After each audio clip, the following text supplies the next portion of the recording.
pessoal! Nós estamos aqui no Pode Praça, no Colégio Praça 15. Meu nome é Manuela, essa é a Flávia, essa é a Cecília. Nós viemos apresentar o podcast de história sobre mitologia celta. Bom, Flávia, quem foram os celtas?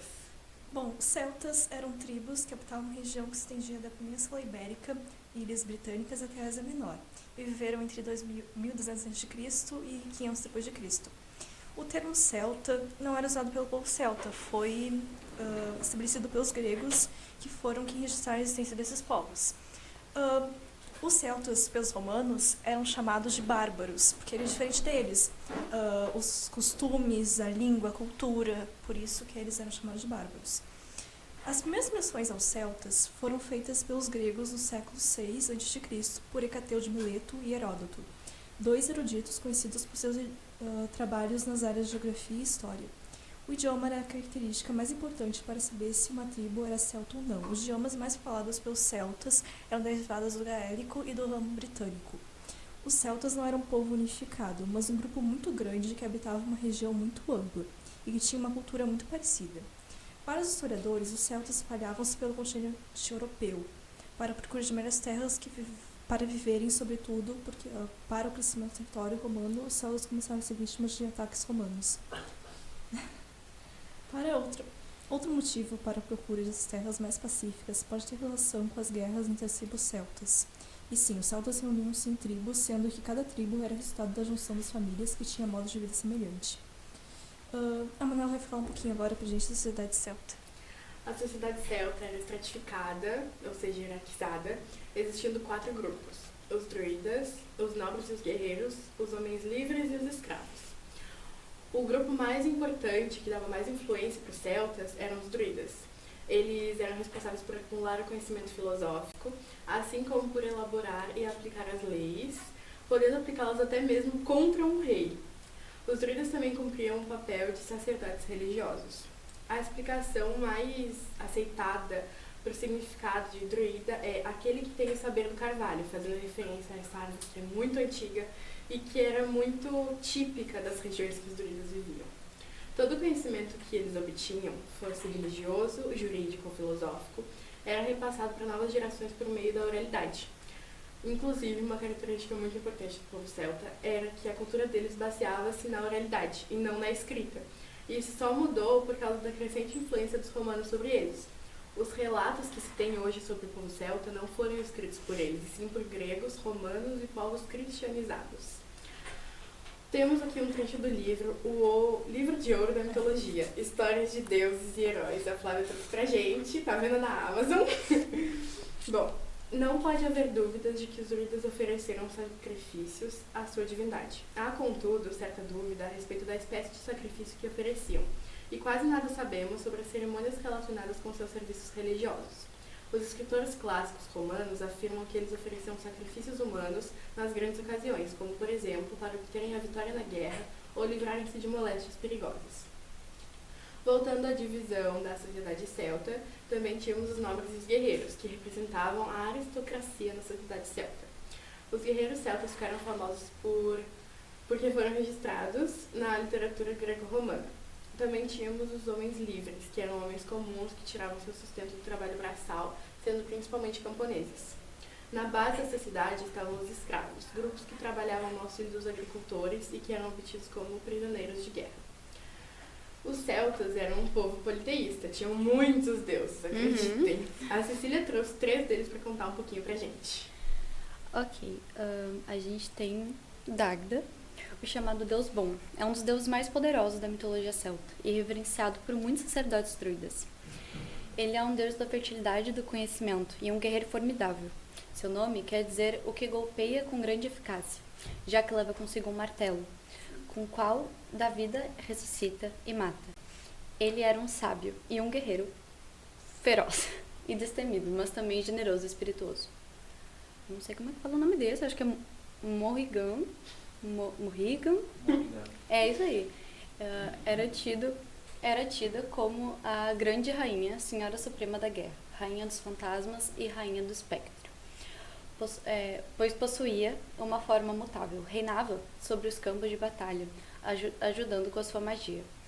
Representa o aspecto idoso da deusa tríplice, sendo associada aos corvos e gralhas, patrona das sacerdotisas e feiticeiras.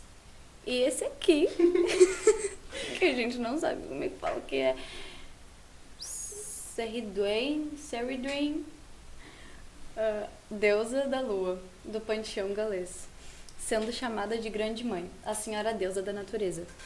Ceridwen, a esposa do gigante Tegige e mãe de uma linda donzela. Cray Rai. Pode pronunciar pelo inglês. Então é mais fácil. Cray Rai. E um feio rapaz. Avagdo. Os bárbaros galeses chamavam a si mesma de Cerdorion, filhos de Ceridwen. Há uma lenda que diz que o grande bardo Taliesin, druida da corte do rei Arthur, nascera de Ceridwen e se tornara grande mago após tomar algumas gotas de uma poderosa poção de inspiração que Ceridwen preparava em seu caldeirão. Ceridwen era ainda a deusa da morte, da fertilidade e da regeneração, da inspiração, magia, astrologia, ervas, poesia, encantamentos e conhecimento. Agora a Manuela vai falar um pouquinho pra gente sobre a origem do mundo de acordo com a mitologia celta. Bom, na mitologia celta é um pouco difícil dizer qual seria exatamente a história da criação do mundo, porque diferente de certas mitologias, como a grega e a egípcia, ela não tem um conto sobre isso, mas vários. Um desses contos de criação diz que muito antes de aparecer os deuses, existia uma espécie de gigantes. Esses gigantes conseguiram criar o céu e a terra. E um detalhe é que esses gigantes eram vistos pelas pessoas como os deuses antigos, os deuses primordiais. E isso pode ser relacionado com os titãs, da mitologia grega, que também eram vistos como deuses. Outro conto diz que o primeiro dos deuses, através de um sopro, criou tudo e todos. Mas como citado anteriormente, existem várias histórias sobre como pode ter sido a origem do mundo. Agora, Flavinha, conta um pouquinho pra gente sobre a lenda do rei Arthur. Até hoje não existe um consenso entre os historiadores sobre a origem do rei Arthur, mas acredita-se que ele teria sido um líder associado aos militares romanos durante o século V ou VI e o responsável por invadir a invasão dos saxões na Bretanha, província romana que ocupava a região da atual Grã-Bretanha. Alguns também acreditam que as referências sobre o rei sejam uma homenagem à figura mitológica de um urso celta com nome parecido. Outra teoria diz que o Arthur é derivado de Arcturus, estrela próxima à constelação de Ursa Maior. Em agosto de 2016, arqueólogos encontraram resquícios de um grande palácio em Tintagel, na Cornualha, onde o rei Arthur, de acordo com as lendas medievais.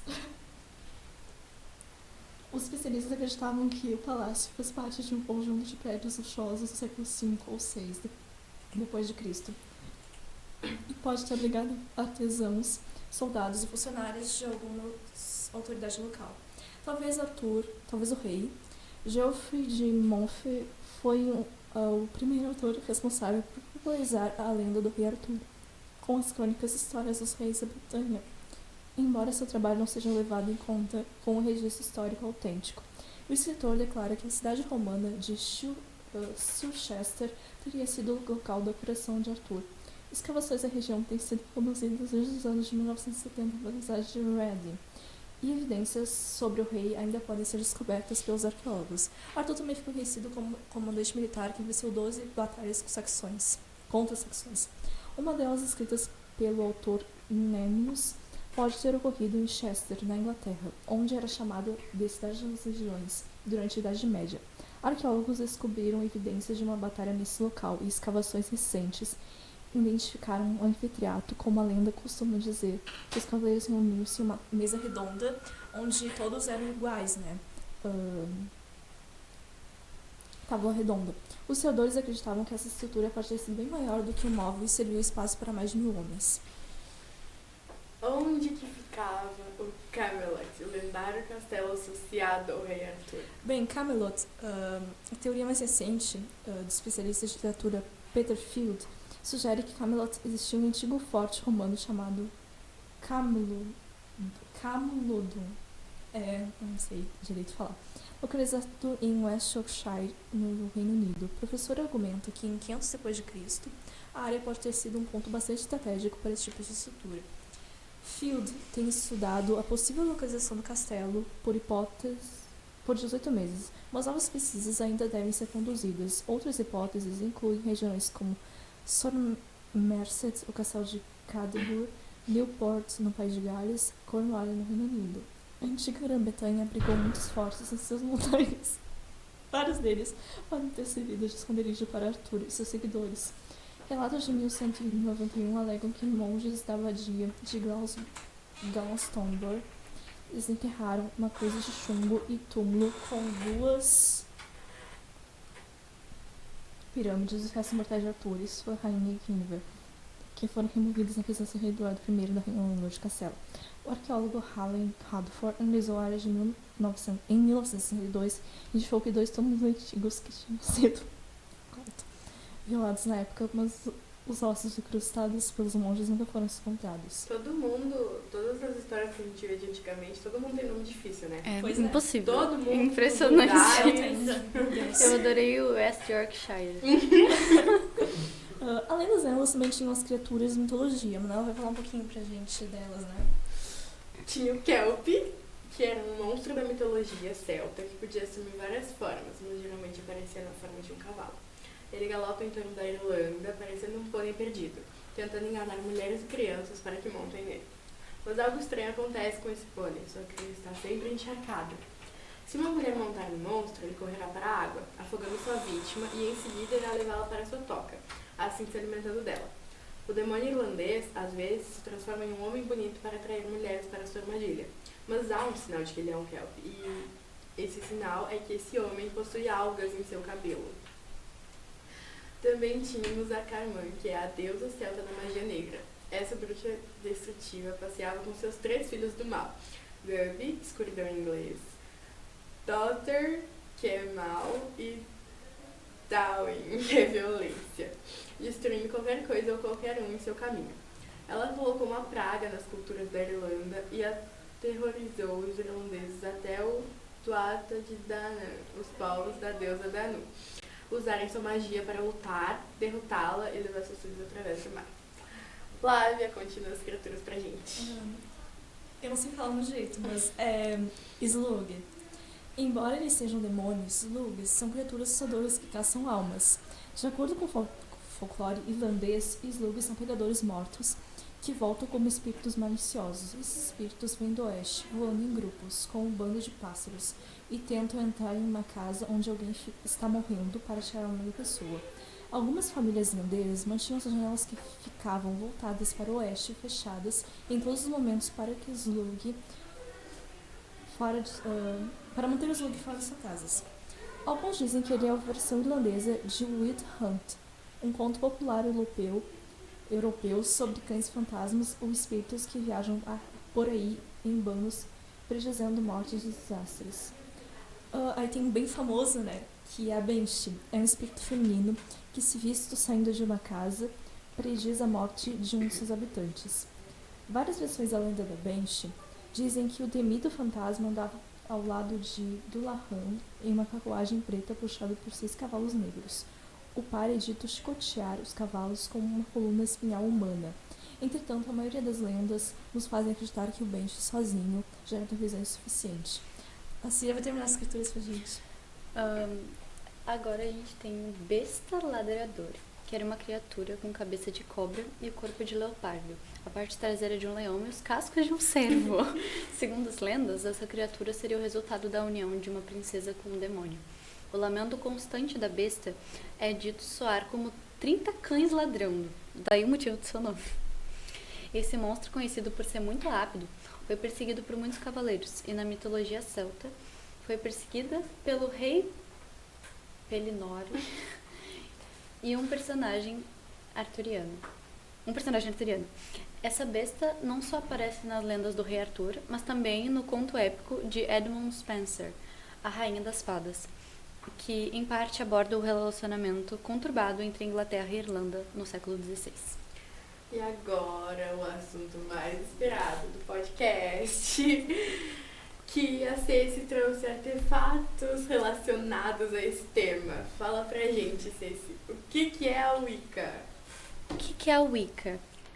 A Wicca é a modernização de práticas ancestrais pagãs vividas na Grã-Bretanha.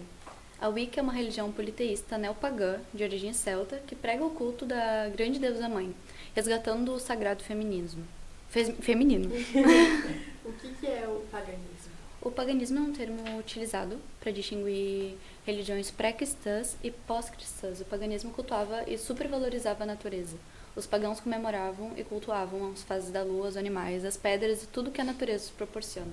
Existem subdivisões no paganismo? Sim, tem 3 subdivisões. O paleopaganismo, que é o termo que a gente usa para se referir às fés tribais intocadas pelo homem moderno. O mesopaganismo, que é um termo utilizado para caracterizar o movimento que busca recuperar o paleopaganismo. E o neopaganismo. O neopaganismo foi um movimento criado para restabelecer as culturas pré-cristãs adoradoras da natureza, na tentativa de retirar a imagem equivocada e os pensamentos errados que muitas pessoas tinham deles. E Ceci, fala um pouquinho pra gente sobre os deuses da Wicca. Tem muitos deuses na Wicca, como é uma religião politeísta, mas os 2 principais é a deusa mãe, a Gaia, criadora de tudo existente. Ela representa a lua e a natureza. Também temos o deus Cernunnos, que associado à virilidade masculina, também foi erroneamente identificado como um demônio. Meu Deus! Quais são os rituais da Wicca? Os rituais da Wicca seguem as fases da lua, os solstícios e os equinócios. Na Wicca temos muitos objetos que usamos para trabalhar a energia de lugares, pessoas e a nossa própria energia. Esses objetos também são usados em rituais. Eu tenho alguns deles aqui. Como, por exemplo, a varinha. Aqui. Ela, diferentemente das varinhas de Harry Potter, as varinhas da Wicca não lançam feitiços, e sim são usadas como condutores da nossa energia até algo ou alguém. Elas são feitas pela mão da bruxa que a possui, com um graveto já caído no chão. A gente jamais arranca eles da árvore. Um cristal de preferência da pessoa, normalmente um quartzo, e as decorações que preferir. A gente também usa o cálice, esse não trouxe, que realmente é devido, né? Um elemento da deusa, que deve ser usado exclusivamente para os rituais. O caldeirão, normalmente de ferro, utilizado pela bruxa para queimar ervas em rituais de energização. O pentáculo, o pentagrama, que eu fiz algumas coisinhas com pentagramas. Aqui tem um... Isso aqui, na verdade, é para botar do lado do livro, né? Para ficar bonitinho. Que representa os 4 elementos. O ar, a água, o fogo e a terra. A gente tem as velas coloridas, uma para o deus e uma para a deusa, e alguma ilustração que o simboliza. Ceci, na Wicca tem como, tipo, vocês podem amaldiçoar alguém ou fazer mal por meio de algum ritual? Poder a gente pode, né? Mas na Wicca temos uma regra que fala que tudo que você tudo que você faz volta triplamente para você. Essa regra equivale tanto pro bem quanto pro mal. Então, não é indicado, né, que a gente Melhor faça não, mal. melhor não. Aliás, eu trouxe alguns cristais também. Eu trouxe uma obsidiana, que normalmente é um cristal muito utilizado em rituais, uma drusa de ametista, porque é bonitinho. E também,